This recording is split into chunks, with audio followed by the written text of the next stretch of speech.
Welcome to the MadTrio podcast. This week we have the California Pariah, Jonathan Charney, James, the Fat Man Stevens, and Rob, the old guy. The old guy is here again. The man who's so old he has no last name.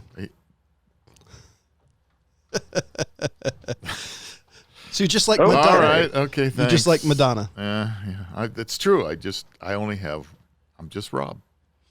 Or Marilyn Monroe, to quote one really blind Disney employee.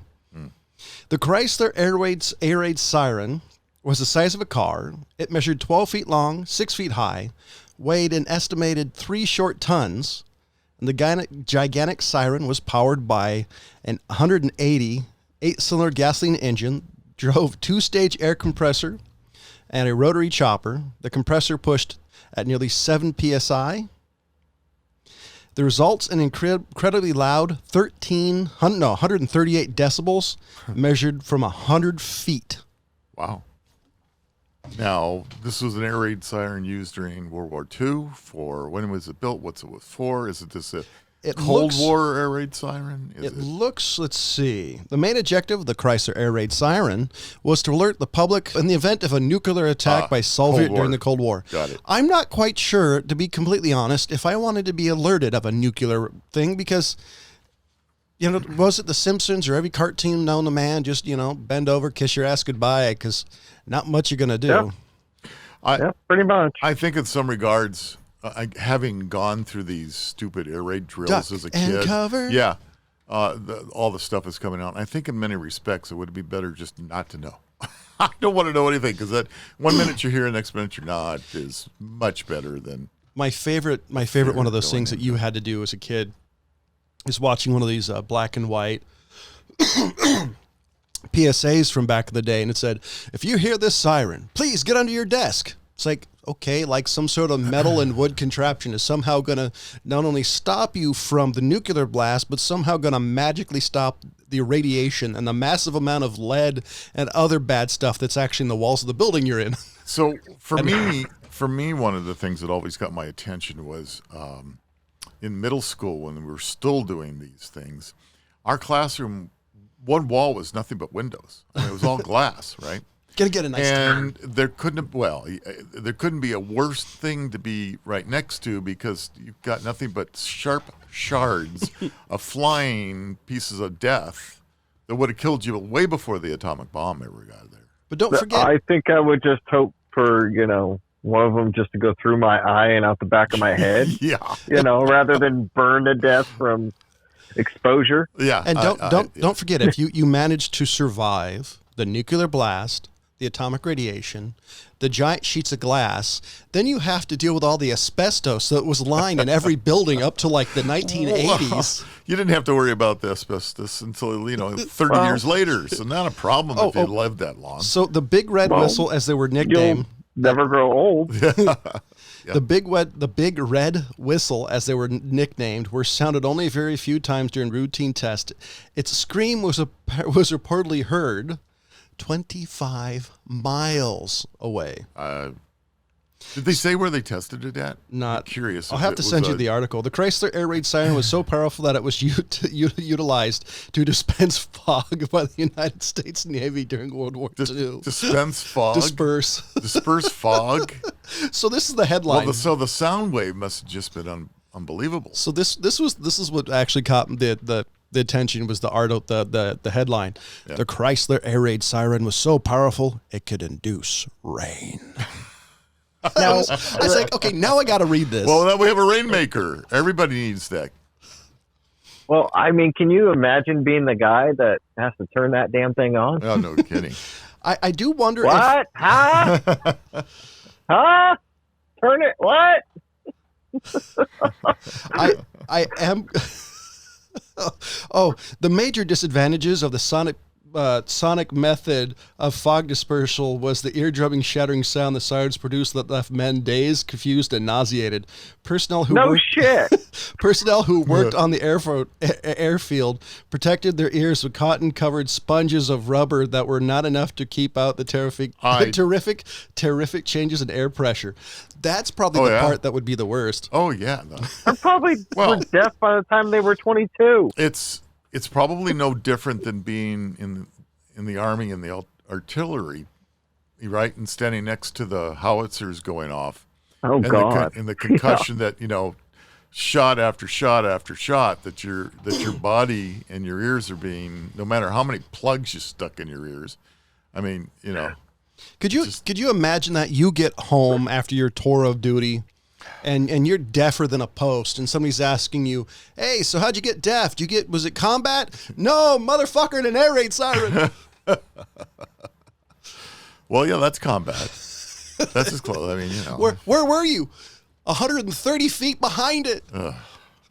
Well, did you ever give it any thought of what the concussion must have been like from like the USS Iowa and all the big destroyers out there with the guns on them? What it must have been like? I know I couldn't. They whenever those guns were ready to go off, the personnel could not be anywhere near them, nowhere on deck. I mean, it was just the concussion is just a mess. So here I found this quick chart. So this is a level of noise the human body can tolerate. Painful and dangerous is 140 decibels is fireworks, gunshots, custom car stereos at full volume. 130 is jackhammers and ambulances. So it's painful and dangerous. Wow. Well, yeah. Yeah, but you can hear this up to 25 miles away. I love the fact it's powered by a 180 horsepower engine, though. I mean, you have to admit that's that's pretty good. Pretty good. I like that. So, did you see what the South Dakota Attorney General, what happened to this guy recently? No. He reported that he hit a deer. Oh, no. Okay, out there, and he was driving around and apparently didn't stop to look. And guess what? It was a man. Was like dressed up as Bambi? I mean, no, that's, the guy's like, everybody is now saying, did you just decide you weren't going to report it? Did you, I mean, he didn't stop at the scene, just, okay, I hit a deer and just kept going, right? No, turns out when they went to look at it, there's a dead man laying on the side of the road. And this is the Attorney General of South Dakota. Was the guy drinking wild turkey? I mean, or just. So, okay. But you said what happened to him? Are they charging him with a hit and run with vehicular manslaughter? Good question. I don't think anybody knows what to do there. It's South Dakota. Because, I mean, that's what would happen. I mean, it'd be probably involuntary manslaughter, hopefully, but well, I mean, if he reported it, would be. If I'm assuming now it would be murder, wouldn't it be? Because if he didn't report it and they discovered it, it would be murder. Wouldn't it be murder one? It would be more than vehicular manslaughter. Well, it's going to be interesting. There's a quote I got, just a random quote. It says, "A human doesn't look like a deer." He said, "The whole thing stinks to me." So may be right. This is what I'm imagining. It's like one of these bad '80s TV shows. You're like, I hit a deer. The guy's just hammered out of his mind. Considering, was he drunk? Yeah, was he on his way to work? Okay, I mean, that's what I'm curious about. All right. Did he wait 24 hours so he wasn't smell like, turpentine? You mean like the Chappaquiddick kid? Yeah, he apparently was at a Republican fundraiser, and he was driving home at night, driving home, and so nobody was going to really know if he was intoxicated or not because he didn't report that he How pedestrian. old of a gentleman is he? 50s, 55. Nope, that's a pedestrian. Wait a minute. How old is the AG? Doesn't say how old the AG is. Because the man he hit is a 55-year-old man. Because I'm wondering if he's old enough to, like, we're socially drinking like that. Because there's definitely a generation gap where, like, a massive consumption of alcohol was old enough to know better. Well, we've both known people who are old enough to do better what they were doing. Jeez. Anyway, I just, So you want to go a little bit more on the alcohol thing. I ran across an article I found, and I went down the rabbit hole a little bit. It's on sites.duke.edu. Gender differences in alcohol metabolism. Males and female differ in the ability to metabolize alcohol. The difference is due to variations of the amount and activity of alcohol dehydrogenase, or ADH, the enzyme responsible for metabolizing alcohol. Basically, they're saying that men generally metabolize alcohol better than women. Say that again. So it was this. Sorry, men metabolize alcohol better than women. Yeah. Males, so it says males have highly active, i.e. fast forms of ADH in their stomachs and their liver. The presence of ADH in the stomach of males can reduce absorption of alcohol by 30%. By contrast, females have almost no ADH in their stomach. Consequently, females absorb more alcohol faster into their bloodstream. Additionally, the ADH in the liver of females is much less active than the ADH in the male liver. Taken together, these gender differences in alcohol metabolism rates increase the BAC for females. And I also, going down the rabbit hole, I found a couple of Reddit posts where it talked about these male to females have the same resistance to alcohol that cisgendered females have. So it looks like, from what I've read, it's a testosterone based enzyme. From what I've been able to read about. So women will get intoxicated quicker. Yes. Than men. Yes. That may have answered some questions for me through the years. Well, part of it was always because everybody always knew this guy who, the girl would be drinking like Appletinis or some really highly alcoholic thing, and he'd be drinking Coors Light. He'd be making fun of his girlfriend for getting hammered on 3 highly alcoholic things while he's drinking near beer. Yeah. And now explains that she could have gotten drunk faster just off of the one, that if it was comparison. I just thought it was super interesting. It is interesting. You watch some of these reality shows where they show people drinking. Always seems like the guys are always majorly hammered compared to the women, though. But I'm assuming the guys maybe drink twice as much, also. So I don't know. Well, that's what my thought process was in that, having done some podcast, doing some things is. Like, what was the setup for it? What were they drinking? What was their drink of choice? Because if it was a 1-to-1, they take one shot and they take one shot. And that's it. We need to set that up. Let's have an alcohol test here. Let's get volunteers. Yeah, John, you and Laura. That they'd kill each other.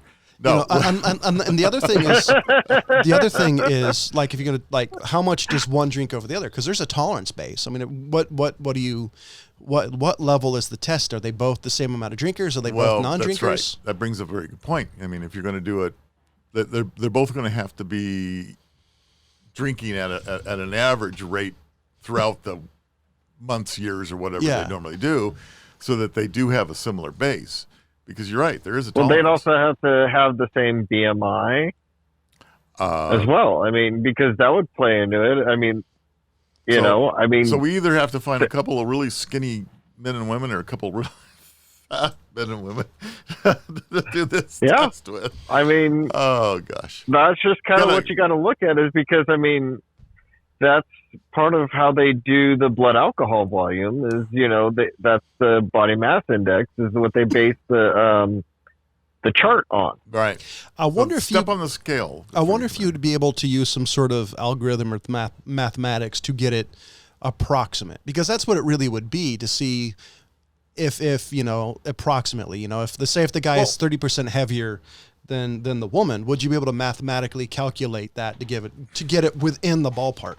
So my understanding, I mean, and I am not an expert in what law enforcement does with the breathalyzers and how it works, but I thought that on these breathalyzers there's a scale that you put on for weight. Are they reading this off their off their chart? So they would read it off their driver's license, and the driver's license say, okay, this person weighs 185 pounds, or this person weighs 230 pounds. Then you can take a look at the chart and say, okay, it says at this point you're a 0.7659. Do they do these tests again once they're at the station? Because my only thought process is I haven't updated my driver's license since the last time I did it, so there could be some pretty massive variance in So it's weight. up to you. If you decide that you want to go have a blood test done, that's fine. They handcuff you and they throw you back in the car and they take you to the nearest hospital and get blood drawn, and then it'll be tested. So that's up to you. Uh-oh. Mute my mic, please. Sorry, guys. Well, Yeah, Rob's right on that. I do know that the blood drawn thing, like if you are convicted of the DUI still, you are liable to pay for the blood test as well. But if you are released off of it, saying that you're below the legal limit, then you don't have to pay for the blood test. Yeah. So I don't know. That was it. And the Rob had, the old guy had to step away for a bit. Hopefully he'll be back. I don't know. I just thought that was super interesting. And then the hormone thing, the reason I mentioned it, that even made it more interesting to me, that it sounds like, and I didn't go too deep because I want to find more of the study. Is it hormone? Like, does it, because it sounds like if you give more, it sounds like it's testosterone active versus estrogen. It slows it down, if that makes sense. Yeah. No, that does make sense. It's just strange that, I don't know. And this is a Duke study too, which normally, if it was just like Bob's House of Alcohol, I'd be like, yeah. But this is duke.edu. This is on their website.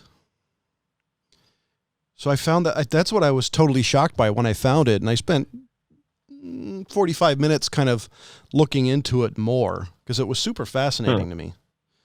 Because you never hear anything like that. Did you have anything? Oh.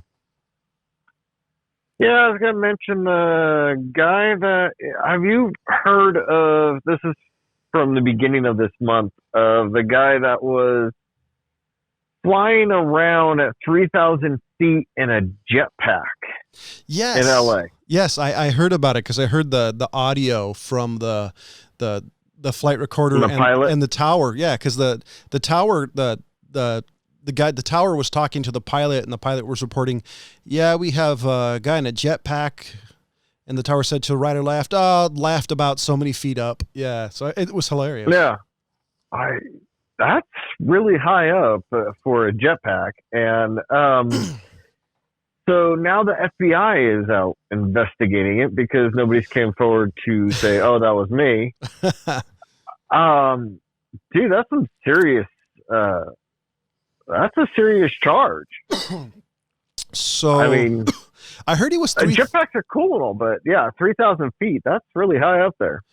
And so according to the radio show, I originally heard this on my morning drive, and the radio show guy I listened to said they're like multiple, like tens of thousands, if not like $100,000. So it's either a rental or a guy with a lot of money. So I was really expecting, Bob's jetpack to say, that was me, Bob,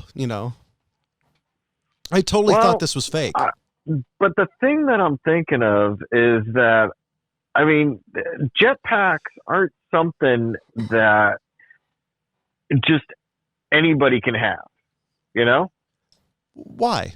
You actually have to have some serious money to own one. Well, it's not like everybody has one, and it's not, something that the FBI is going to have a difficulty tracking down. That's what I'm kind of saying. So it'd be like so basically like, so you'd be looking for a millionaire within Los Angeles who has a thrill-seeking side. Yeah, pretty much. That's what I'm kind of thinking. Like, it's got to be pretty, not. Oh wow. So, the most expensive one, but I'm seeing it as a speeder. I don't know if it can get up very high. Oh, there it is. Operating ceiling, 15,000 feet. So it has to be. Is there any that can? And this one is $695,000 for the personal one. I guess the other question would be, I'm assuming the 1,500 is safe, or was that like? Well, that's what I'm assuming. That's what I just pulled it up. So I pulled up on jetpackaviation.com, and that's for recreational jetpacks. And this one says that this. Hold on, let me pull that back. So it's called the Speeder, and it says that it's got a 1,200 pounds of thrust, max speed 150 miles per hour, 20 to 30 minutes of endurance, and it can go up to 15,000 feet. That's operating, that's the highest that it can go. But it doesn't really look like it's something that is going to just be on the back. It's like one where you lay down on top of it. So I'm like wondering, I didn't see anything saying what kind it looks like, That's true. When they said jetpack, I was thinking of the Rocketeer. I guess the other question That's what I think of too. So the other question is, can it safely go beyond its ceiling, or is ceiling like that's the max, the highest it can get and stay up? That's what I'm thinking. It's the highest that it can get it and stay up. Because I don't know. $3,000 is that's really freaking high. Yeah, but I don't. Can you open a parachute safely lower than that? I have no idea. So that my question is, was there a safety thing too? Because 3,000 feet, if you got something that heavy, I don't think the guy would have been able to recover if it ran out of juice, because the old school chemical rocket packs had a very short amount of time they could be up in the air. Oh yeah. Yeah. That's crazy. Yeah. I mean, can you imagine, I don't know. Well, okay, so 600, 1,200 feet free fall to open a parachute. And the reserve can open in less than 400 feet, but... So he'd be hitting pretty hard. It wouldn't be the United States Parachute Association sets minimum pack opening altitude at 2,000 feet. So if he did manage to get it open, he'd be going pretty fast then. Because I'm assuming that'd be the weight of the device if he wasn't able to get off of it or remove it. Because I'm assuming you're pretty strapped to that thing. I wouldn't see there be an easy way to get out of it. At least that's what I'm thinking. Yeah. That's crazy, dude. I just couldn't imagine that. I heard that, and it's just like, that's why I thought it was like an advertisement. So I'm like, wow, dude, hopefully the guy comes out, because you got to admit, that's a really good ad. I mean, granted, the dude broke FAA rules and most likely would do some jail time, but... Yeah. I just want to know. I want to know what jetpack he was using, and I mean... Yeah. So that other thing you talked about, do they company call it a jetpack, or is it like a jet cycle, or? That's what it says. It says jetpack, and then it says devices. Huh. So that's what I was looking at. I'm just trying to. There we go. I opened up a different one, and it locked me out. So where was it? So yeah, jetpackaviation.com, and then I clicked on what's called aircraft, because I assume that's what they would refer to as the jetpack as well. Yeah, I just couldn't imagine being 3,000 feet up, having something strapped to me with possibly no way to safely get down. That's pretty balls deep and wanting to get in trouble. So yeah. You know, I think it would be it would be intensive, but I wouldn't think it would be too hard. You just have to find some guy who's an adrenaline junkie or balls of brass. So we're going to switch pretty heavily here. As I forwarded you via text message the new Dune trailer. What did you think about it? So I'll go first, because I'm the Dune guy as far as the movie is. I'm a huge fan of David Lynch's version. That's the one that David Lynch actually hates. There's a Sci-Fi Channel version. This one to me seems like a mix of both, even though from the trailer, it doesn't seem super dramatic. So I'm kind of curious if it's going to be like over the top or an action movie. I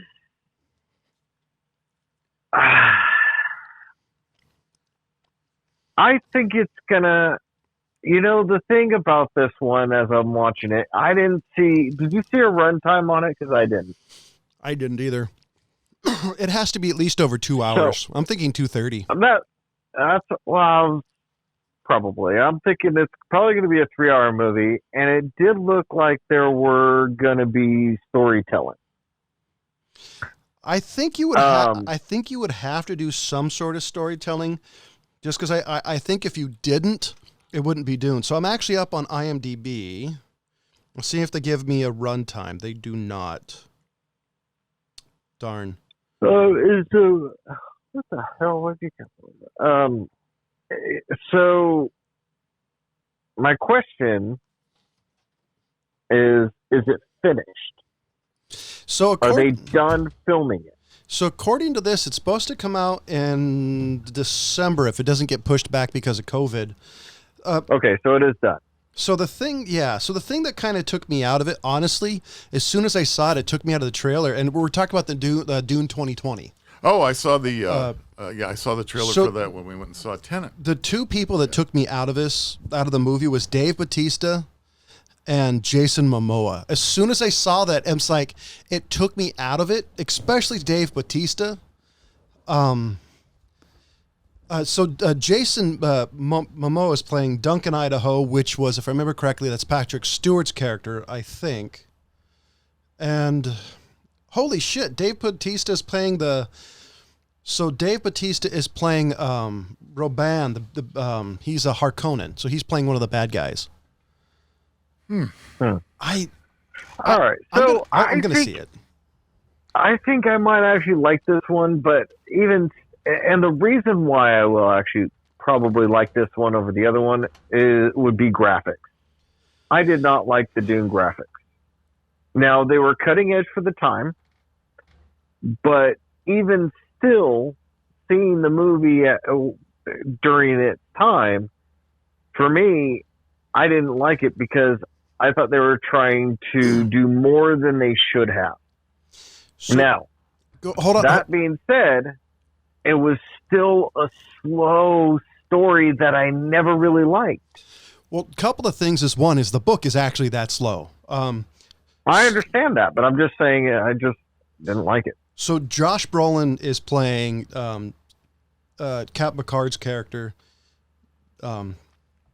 Yeah, that's the one thing is Captain Picard. Patrick Stewart. Oh, we just completely switched. That's the one thing is I'm kind of curious on how it's gonna translate. Okay, so Duncan Idaho is probably one of Paul Atreides' friends. I think he's killed fairly mid-range into the movie. That's the one thing is modern audiences don't like slow. Because if you watch older movies versus newer movies, I think this will be faster, but even still. But how do you balance that out? Because are they going to be? That's why I'm wondering if this is going to be. Because I've noticed a trend. If you need scenes to be slower, but they're fast, but it's a faster movie. That's why I think they're going to make it more dramatic. Because they're trying to pick up instead of having the slow burn, they're going to increase the drama in certain scenes, so you still get the same feel, but without the slow burn and the buildup of drama over time, if that makes sense. I don't know. I don't see them being able to do that. I just don't see it with this movie. Even if they try to. I don't know. I just don't see it happening with the storytelling of Dune. It's going to be slow. There's going to be really slow parts, but it also looks like the battle sequences are going to be more epic than they were in the original Dune. I don't know. I just don't see them being able to pace it. I see it coming basically a Kevin Costner film.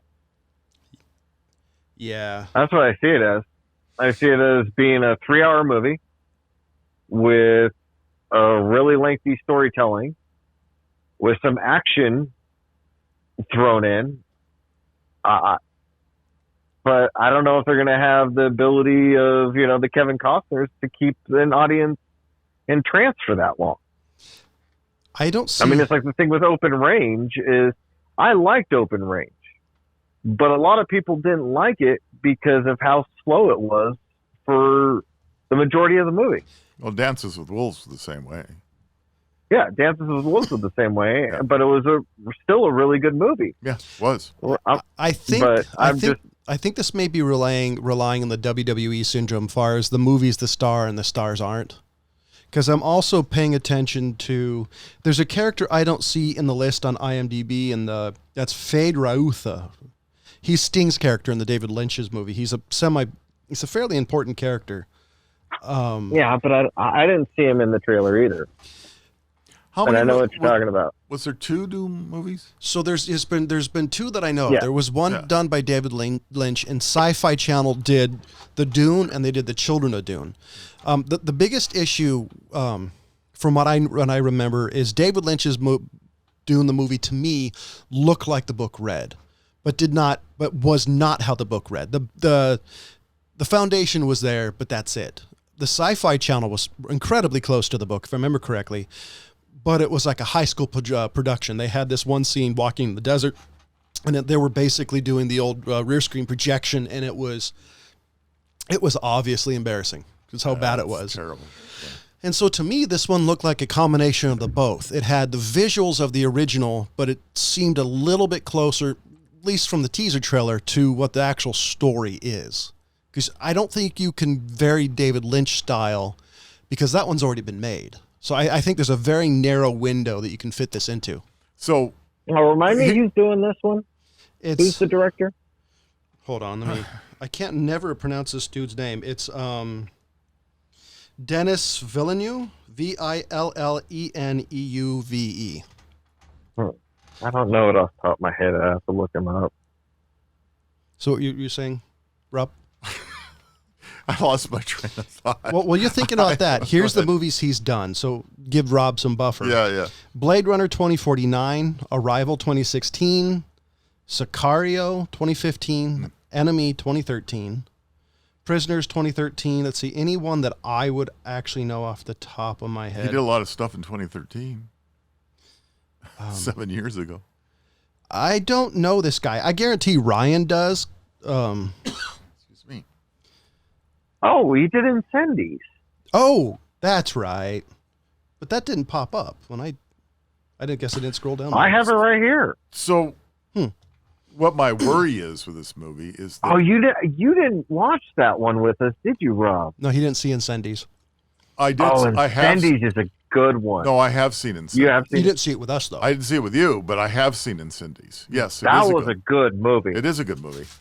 So yeah, one of the things I was going to say for the Dune situation, Doom, is watch the trailer be the best part of the whole thing.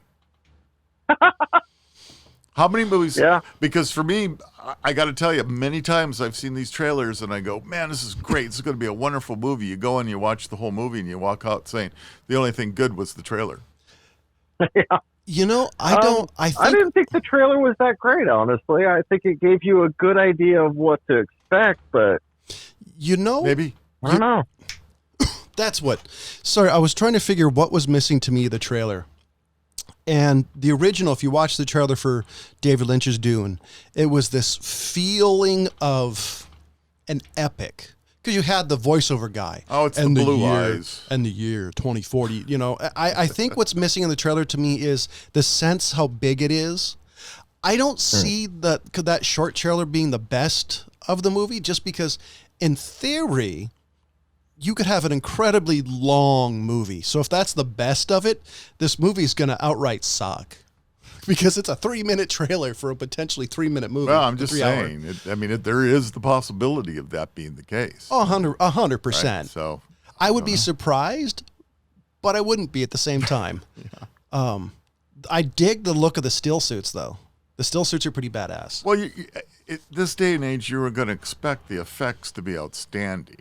I mean, if you can't get the effects right, then what's left? Is it bad that I really like the worms in David Lynch's movie that they used in like 1,000 other movies? Like they used the big rubber worms. Yeah, the ones they used in Sequest. That we had as little kids. Yeah. The worm was pretty badass though. I want to see it. It's supposedly it's going to come out in December. I'm curious if they're going to push it farther because of the COVID. However, I don't think I personally think that the holiday seasons is the perfect time for this movie. because it doesn't to me seem like a blockbuster. It doesn't seem like something a theater's they're gonna push out towards the summertime because it doesn't fit to me. This seems like a winter movie. What do you think? I can see that. I think a lot of it is driven because of COVID and having. So it's this internal debate about going back to the movie theaters, and we went and saw Tenet in the movie theater, making sure that we kept our social distance and did the best we could. But to be honest with you, we went to a Regal theater, and I'm not sure that just making an empty seat between people. I know it's not 6 feet. So we're sitting closer to people in a movie theater, eating popcorn, drinking soda, and being exposed more. And so I'm second thinking my thought. Initially, I thought, oh, this is great. I'm going to go back to movie theaters. They're going to do everything right. It's going to be perfect. And I walked out of there worried, actually, a little bit. I'm thinking, and no, there wasn't anybody next to me coughing and hacking and being anything obvious. But I did walk out of there thinking a little bit, going, Regal, maybe you didn't do as good. Maybe it should be 2 seats between, groups. And what they were doing, they were assigning groups of 4. So, if you had 4 people that we had another couple that went with us, so there were 4 of us, we could sit together. But then, there's an empty seat, and then there's another group of 4, an empty seat, and I don't think that's enough. And I didn't have a warm fuzzy that they went in and actually disinfected the theater really well before I walked in there either. I doubt they did. So yeah. So unlike Mulan, I am such a giant mark for this movie. I would pay $30 to see it. I haven't seen the new Mulan, and I'm not jumping at the bit to see it. Here's the weird thing. I'm not paying $30 plus having Disney Plus already that I have to pay for. Here's the thing. To see Mulan, you have to pay for Disney Plus and $30 for the movie. I'd pay $20, $25 to see this movie on your streaming platform of choice or Amazon, Old I Bill It, because I love Dune. I would totally do that. But Mulan? No, Mulan I wouldn't. Really? I mean, that was my problem. And they said, available in Disney Plus, I went, okay, fine. I'll sit down and watch it. I'm excited about it. I pay for Disney Plus. And then all of a sudden, by the way, it's an extra $30. And it's the biggest issue, honestly, to me, isn't that. It's the fact that some of the things they did to make the movie came out, and I can't, there's principles involved for me. Disney basically made it inside of a POW camp type of thing, like a death camp, where they're housing some of the Uyghurs, and there's some stuff involved that I cannot in good conscience see it until I know more about it. And this is me we're talking about. Really? Yeah. Okay. What I must have completely missed that part of it. It's at the end of the credits. It was pretty big that came out, and this is just what I've heard. I have to dig more into it. However, I don't like Mulan enough to spend $30. I like Dune enough to spend $20 or $30. I did just read something on IMDb that may answer James's question. The director did, let's see, hold on, freaking iPhone screwed it up. So apparently, it was told that the director apparently said that it's going to be split into 2 parts. I don't have the exact. So what I have right now is Dune. From the star, the Timothy guy. Yeah. The runtime is 3 hours.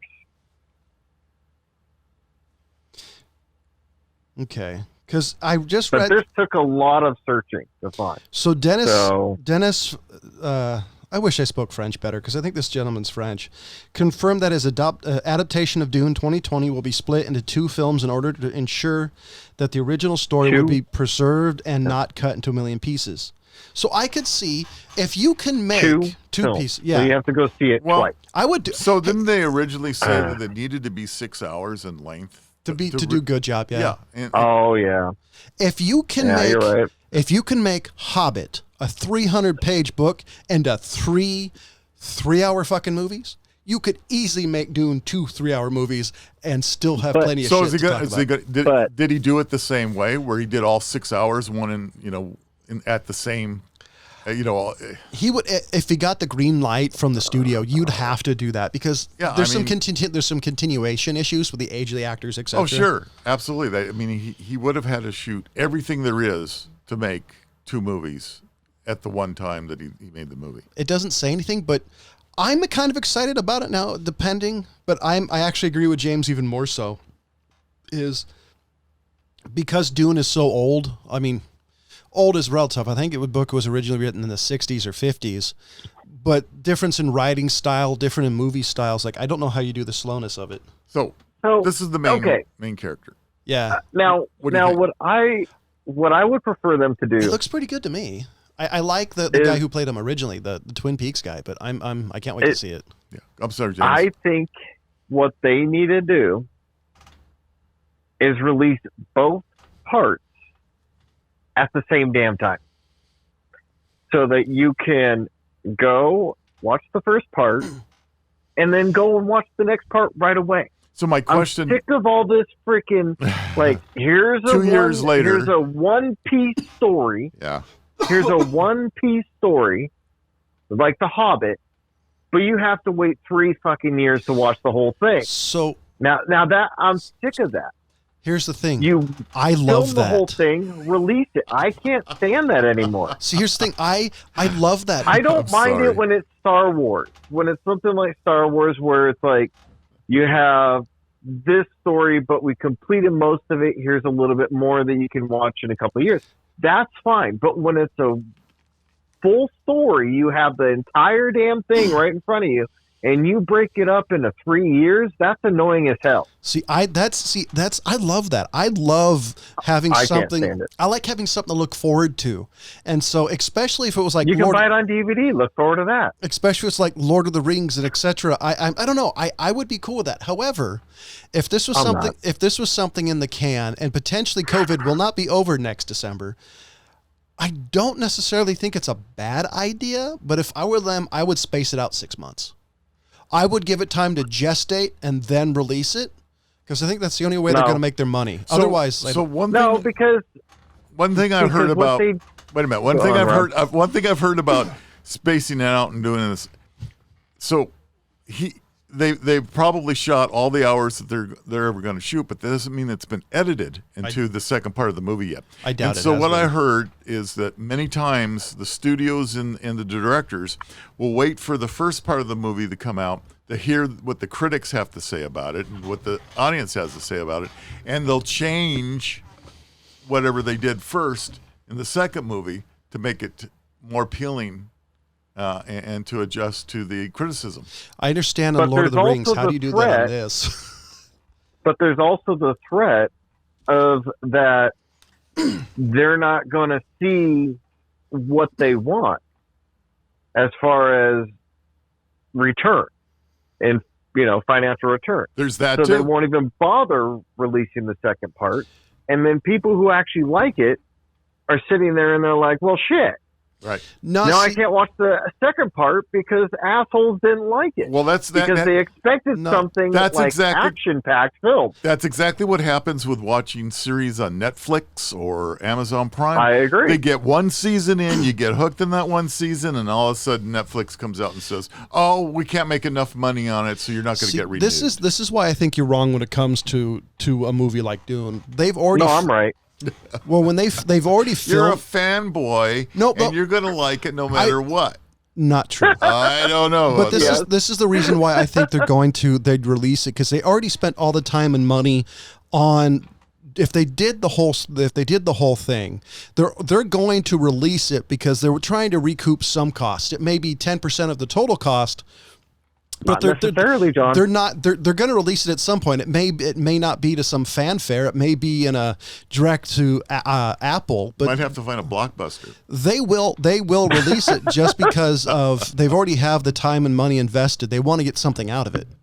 There's no reason not to. Hey, you know how much film is taken, or it's not film anymore, but it hit. As the old quote was in the editing room. more than the whole movie is sitting on the floor of the editing room, right? So it's every movie is that way. And when you shoot a movie that's going to be a 2-part movie and you know it, so it's going to be a 6-hour length epic, whatever it may be, and you break it in 2 parts, they've already got it all shot. It's a matter of putting it all together. And I don't see them not releasing the second part. I just think they have too much time and money involved. Well, however, I am kind of surprised they remade Dune, just because I'm a huge hard-edge sci-fi fan, but I didn't think that type of thing sold well. I wonder if there's any statistics saying, long day today, statistics saying, okay, here it's supposed to be a second part movie. The first part came out and the second part never did. Did it do it or did it not? I've never seen that. Have to ask IMDb that. In any major film where they do multiple parts, I've never seen that happen, like where they don't. Right. However, I have read, I don't remember what movie, that they wish they hadn't split it into 2 parts. But every time that I know in the current modern era, every time they do a 2-parter, they've always released it because they do it all in one. So I think they have so much money into it. I think they feel like they would have to. So you know what I think part of the answer might be is that when this thing's released, what are the opening days box office dollars going to be? That's why I don't think they're going to release it this year. Because I think movies are taking a hit. This is why I think it's either going to be, if they want this to be a theater premiere, it's going to be held off. I think if they go to like some of these other movies have done, I think they'll possibly do it because they don't have costs they don't have certain built-in costs. Here you go. I may be totally wrong, but I thought when I watched the trailer in the movie theater, I thought they said, yes, the release date is going to be December 18th. They've already announced it. But theaters or like some of these movies they've done already that is released to like Apple Plus or like Mulan, which is supposed to be a theater movie. Well, it is in the theaters. It's there as well. So, but yeah, they're saying that it is expected to be released on December 18th. So they have put a date on it. So there's a bunch of ones that I'm seeing some of these in here that, that do have sequels, some that don't. And so there's 20 in here. So there you go, John. For 2 parts. Kill Bill was supposed to have a 3rd part. Dracula Untold was supposed to have a sequel. Solo, a Star Wars story, is supposed to have a sequel. Sorcerer's Apprentice. John Carter, I Am Number 4. But those are the girl with the dragon tattoo. But those were Spider-Man. But those were multiple stories. John Carter was a book series, and then that ended the first book, and that was going to go into the next one. The question is Dune. Golden Compass. They're doing the whole book. Flash Gordon. That's what I'm saying. You're labeling it's a completely different thing than what I'm finding in here as far as here we go. 29 men are supposed to have a sequel that never did. But this isn't a true sequel, though. That's a good point, man. Did the Man from U.N.C.L.E. ever get the sequel? I don't think so. No, it didn't. That movie bombed. Yeah. Yeah, but I like that movie. So, but the question though is, so what would you call this? Because this isn't technically, if they're actually doing an A and B movie, it's not a sequel. The only one that we can think of is The Hobbit, and that's the only one. And they did do that one. And I mean, I was more annoyed that it should have been 2 movies, not 3. I gotta watch this. The thing was, is those 3 the Dune movies that took 3 years. See, the issue though is I really love having something. I hated it. I hated that. That's the stupidest thing. No, see, I loved it. Don't get me wrong. I didn't like Ghostbusters. Look forward to Ghostbusters, John. Let's them release the damn movie. Ghostbusters won't be released till next summer. See, I like having Ghostbusters is beating a dead cow as far as I'm concerned. Beating it. Honestly, I'm kind of excited, minus the fact that the reason this is coming out without my favorite character is because Bill Murray's a giant flaming dick. But I think they found a way to actually do it, at least according to the trailer, and have it pretty decent. I like having sequels. I like having January, like December, because I like having the something to look forward to. However, The Hobbit drove me nuts because it was, it was watching the Technicolor rainbow. It was hard to watch. And that fucking scene with the fucking waterfall. Damn you. Yeah, the fucking GoPro. That was the only thing out of that movie that literally, when that happened, when I was in theaters, I was cussing. It's like, you son of a... Everybody's like, what? That's not bad? Really? It just dropped in resolution. That's the only thing in the movie, one of the major things that took me out of the movie that actually pissed me off was the barrel, the barrel water scene. I don't know. I'm kind of curious on what this is going to do. Tough act, man. Yeah. I'm picky. One of the reasons I generally don't watch new movies is I'm super picky. I'm really curious to see how they do this. Because with COVID, in the COVID era, movies are a little bit of a harder act to do. So what do you think? So I think it's bullshit that they're releasing too. So besides the fact you think it's bullshit. You want 1 6-hour movie? Yeah, sure. I don't care. Okay. Honestly, if I was single and didn't have a kid, I would totally do that. Oh man. I would have some physical issues getting up. 6 hours. I mean, they could have a stupid intermission. I don't care. Let's all go to the Those lobby. are the days. Yeah. Go back to having intermissions. Make it a freaking day. Make a day of it. Have a 30-minute intermission. You go to the lobby. You take a shit. You piss, whatever. Come back. Finish your movie. I'm fine with that. You can plan the entire day, John. You can say, Laura, I know you're going to get pissed, but I'm going. See, as a married guy, I'm not even about to push that button on a fucking movie. Let's be honest. If I'm going to push that button, hey, honey, you're going to be mad at me. John, it's going to be something that's worth it. John? Yes? Do you go to work? Yes. Okay. Have a sick day. Laura, I'm going to work. Just don't Twitter that you're at the movie. You're going to ditch school to go watch a movie. I have, the issue with that is I have these gimmicks that show up in my mailbox every day. I got bills to pay. Reasonably, okay. I don't. Sick day. You get paid a sick day.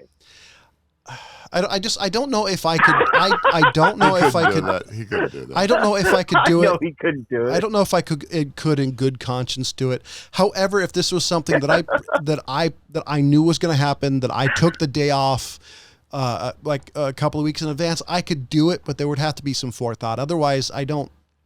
Taking a sick day to do something like that, weird? I couldn't do. So back in the day, the old guys could talk here for a moment. That's right, the Wayback Machine. Sherman, set the Wayback Machine. I remember when the opening of Star Wars, was the thing, right? Star Wars was coming out, and they hyped it to death, and we went and waited in line for 4 hours. 5 hours. Jeez. Some people waited in line overnight. I mean, they were, I heard of it. Yeah. I didn't do it. Well, so, you got to go that far back it was so amazing. I mean, the whole hype and everything about it and the way they brought it out and everything, everybody was just super excited to see the movie. And it was like, I can't wait to see it. I've got to go see it at the opening. And so I'm going to go stand in line for 4 hours or 5 hours or whatever it may be. Jurassic Park was that way. Okay, so that's a more modern take on it. Because I just remember us waiting in line.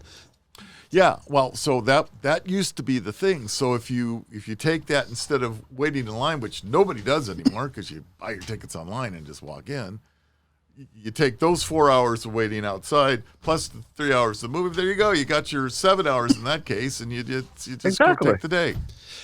That's what I'm kind of saying. I think you should have the option now. I think that we have the technology. For crying out loud. Let's have the option of somebody being able to go and sit through the entire Dune film. John, if you want to wait a year to watch the second part, wait a year to watch the second part. I don't think everybody feels that way anymore. What if you didn't like the first part? you're fucked. Then he doesn't need to go. If you don't like the first part, then you say, I want my money back. Yeah, exactly. That's the reason why I don't think they'll ever do the 6-hour movie bit, just because I think for one, no theater is going to waste that much unless it's a super expensive ticket. That's a waste of time, and that's a waste of money. Well, it'd have to be double the price. Or more. But we live in the binge society now. A little more. Everybody binges on media. But they do it at home. They're not doing it on a seat that's actually worth. They can do it. Here's the problem. Would you pay $80 to do it? Because that's what it's going to be. It's going to be an $80 to $100 ticket. Because if you do a 2-hour movie, that's $20 right there. And so the problem is you're wasting their money. They're not getting that they're not generating that revenue per seat. And they're not. They can bring me food. So now we're talking about theater churn. Which we'd have to look up and see what that really is. But you figure, look, I can't believe how big a gap some of these movie theaters do between showings. Theaters sitting empty for an hour or more. So you already know that's factored into it. That's why I just don't think they could do it. However, I don't think theaters get a lot of money from the actual ticket costs. I think they get more from concessions. They don't hardly make it. They make very little from the actual tickets. It's the concession that makes them all the money. I would totally go see a 6-hour movie. This is what it would take for me to do it. One, it would actually for me to 2 or 3 weeks ahead of time to try to get time off of work. It would have the conversation with my wife that I'm going to be spending 7 hours watching a fucking movie, which I actually don't think she'd have a problem with, really. And you know, there's so your excuses are falling apart now. Well, there's also the money, because the question is about it. How much is the ticket going to cost? Because it's going to be more than a $20 ticket. I guarantee it's going to be like $60, $70 just because of the time needed. Go for matinee. It'll be whatever. It'll be whatever they think they can make. Yeah. So I think what's an average ticket now? $20. Yeah, so if so it'll be $40. So $40, yeah, nobody's going to even blink at that, I don't think. However, if this was at one of those dinner theater movies, you know, the theaters where you're eating dinner and all that, I would do that. I would do that if I was them, because halfway through it, you're like, hey, can I get another steak? Give me some, you would rake in the money because people, you naturally want to eat in that experience. Maybe. I would do it. I'm excited for it. Not necessarily as excited as I am for Ghostbusters, but I totally want to see it. And and if it's good, I'll want to see it. If the first half is good, I'll see it next Christmas. So there's certain things that, fans of this genre, or, may it be sci-fi or wherever you want to put it into, there are movies that we are willing to go see, even though we know that it's not going to be great. I mean, that happened with all the Star Wars sequels. That happened, with even the Star Trek movies.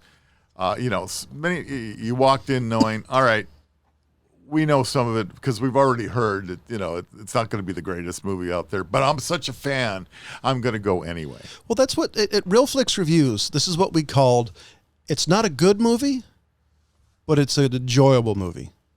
Like it's the acknowledgement that it's not a good movie, but it's still something we really like. John always went with rewatchability or entertainment value. That's actually something I got from my mom. Was it something that I enjoyed?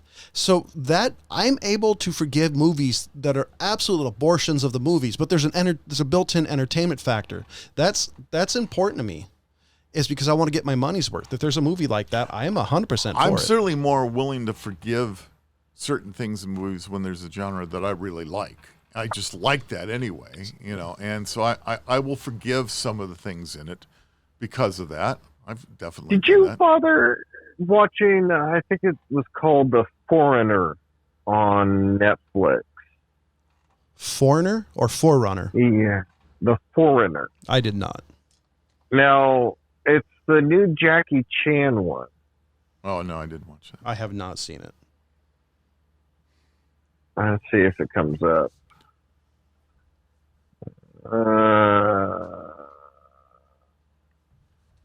Dead air. There it is. Yeah, 2017. Jackie Chan. I saw it on Netflix.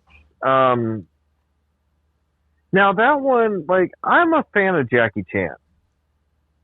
And this one wasn't directed, or I don't even think it was produced by Jackie Chan, but yeah, he was in it and he played a old, Chinese man that was, obviously special forces. It's Jackie Chan, so he's got the Rambo background, Yeah.